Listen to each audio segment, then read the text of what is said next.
Page 58, Little Star. In this lesson, they're introducing two more musical symbols for you to know from now on, forever and ever and ever. One is an 8 VA, the other is a 15 MA. So let's talk about those briefly.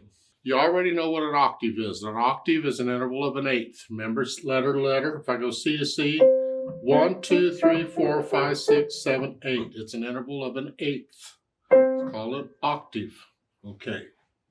This is an octave sign. 8 is referring to the interval, an octave. And VA simply means go up an octave from where it's written in the music. For instance, look at the first measure. See above the staff it says both hands 8 VA. The music is written here, so both hands there would go up here. You're going to play it up here. This is another way of doing it in music so they don't have to use a lot of those little lines, because the notes get, a staff can only hold so many notes, and there's a lot more notes available, so then they use little lines, and and this is a way of doing it without having to do that. So you're up here, one octave. Okay.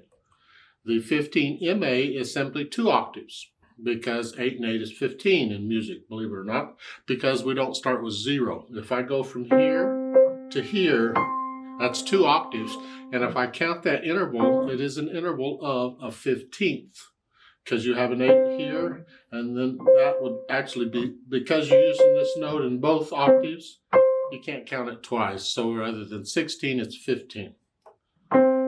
A lot of books, rather than 15, they will use 16. You'll see 16, VA or MA or whatever. Doesn't matter. It means the same thing. It's 2 octaves up here from wherever the note is written. So in the third measure, the notes are written here, but there you got to go 2 octaves up here. You're up here. Just the way of doing it. Now let's look this over. It's a page-long treble bass clef, 4/4 time signature, and a bunch of quarter notes and half notes. And we have this 8 VA and 15 MA thing moving around a bit. The hands, for the most part, are playing one hand or the other, so I'm going to shorten the video. I'm going to take both hands at the same time. The left hand, the notes are written here, thumb here, and the right hand is here, so you hear, except it has the both hands 8 VA. By the way, I forgot to tell you, I forget things sometimes, the rules for these 8 VA and 15 MA things. Okay. First off, if they are above the staff, like here, you go up. If they are below the staff, you go down, because you can go either direction. And people say, how do I know which way to go? Well, it depends on where it is in the music, if it's above the staff or below the staff. And you're going to have a single note be 8 VA or 15 A, in which case you don't get that dashed line. The dashed line appears for however long the 8 VA or 15 MA lasts. It could last the whole piece. If it lasts the whole piece, then the dashed line would be through the whole piece. Here, it just lasts the first measure or the third measure. That's why the dashed line is short. It comes down at the end of the measure. That means that's it. We're done with that one. Okay. Now, if you look at measure 5, it says both hands 8 VA continuously. Well, that means you just keep doing it. You just go up an octave here and stay there for the rest of the piece until the last 2 measures, where then you go both hands 8, 15 MA. All right. So really, this whole piece is either going to be here or here through the whole piece, even though the notes are written down here. So the notes are here, but with the 8 VA, I got to come up here. So it's here. And then in the third measure, both hands are up here. So during the rest, you got 1 measure rest, you come up. And then here, you have B here is G. And now it says both hands 8 VA. Now we're back down here throughout. And then here, here. And then here, G.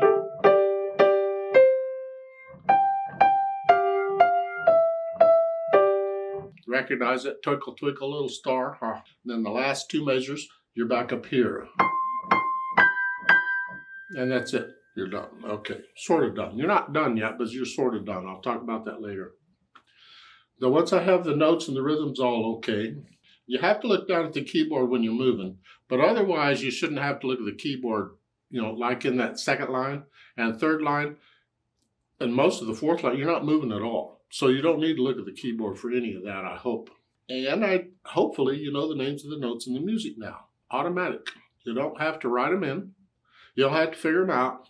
You know them. If not, I would encourage you to go back, go through the whole book again, go through the lessons again. Something's wrong. You should know these notes by now. Then I go through and I get rid of the hesitations. And once I can do that, then I add the articulation. They don't give us any, just play it. Don't worry about it. I mean, you could play with it, experiment, play them staccato and see what you think. Just to experiment with it, try different things out. You could try 2-note slurs in the second line.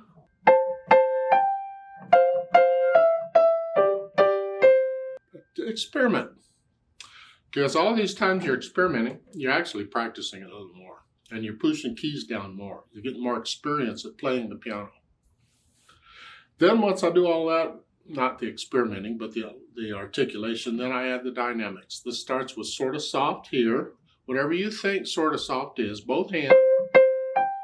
And then the third, now you're very soft. It's like an echo up there, and then you come up to moderately soft again. Now measure 10, you come down to soft, and then measure 9, you go up moderately loud now. Measure 11, echo that, very soft. Moderately soft. So you put in the dynamics. And then the speed, it's about where I've been going, I think.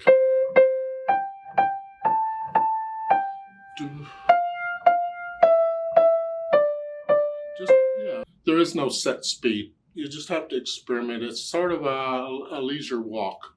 Whatever. Now, it's kind of important that you understand everything you're seeing in the music. Now, I haven't talked about rests. You see the whole rest in the measures. You know what those are, I hope. And if you look at measure 5, those rests, those are half rests. You notice those are above the line. And it's not the same line as a whole rest, but it is in the same space.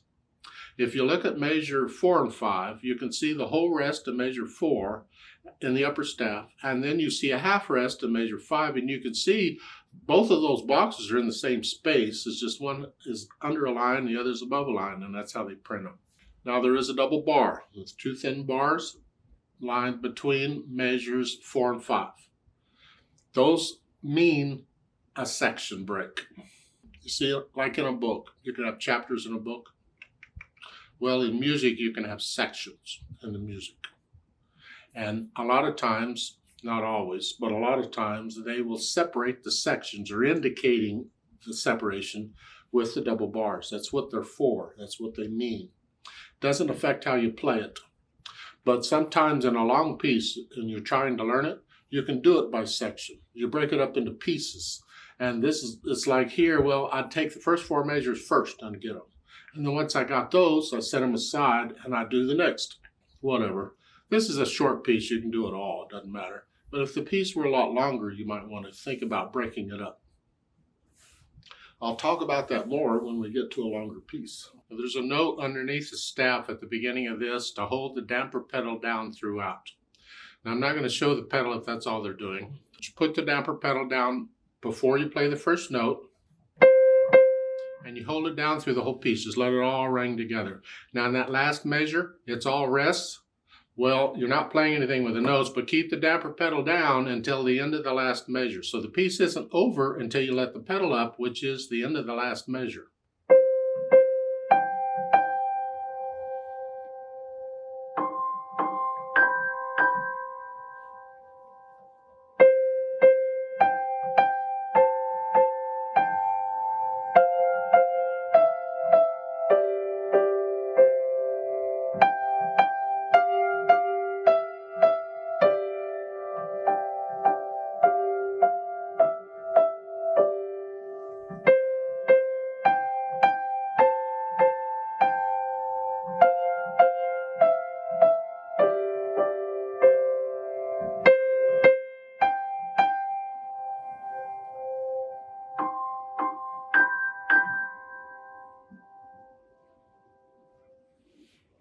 like so, something like that.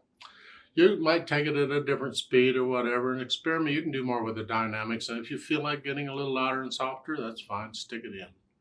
Remember the natural accent? 1, 2, 3, 4. There's one on beat 1 and one on beat 3. So it's here. Measure 6 here.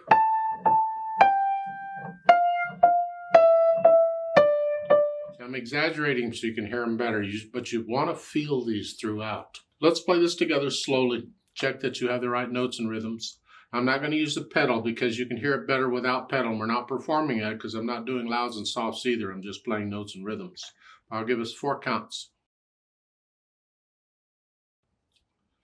1, 2, ready, go.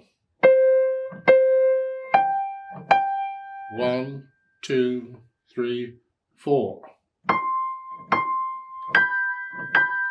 1, 2, 3, 4.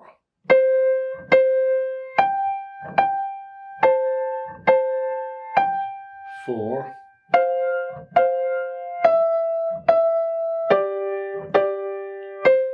4.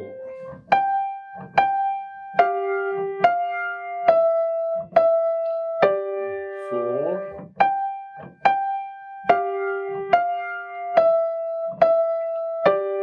4.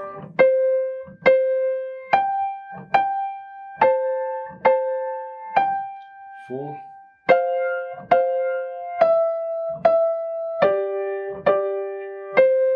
4.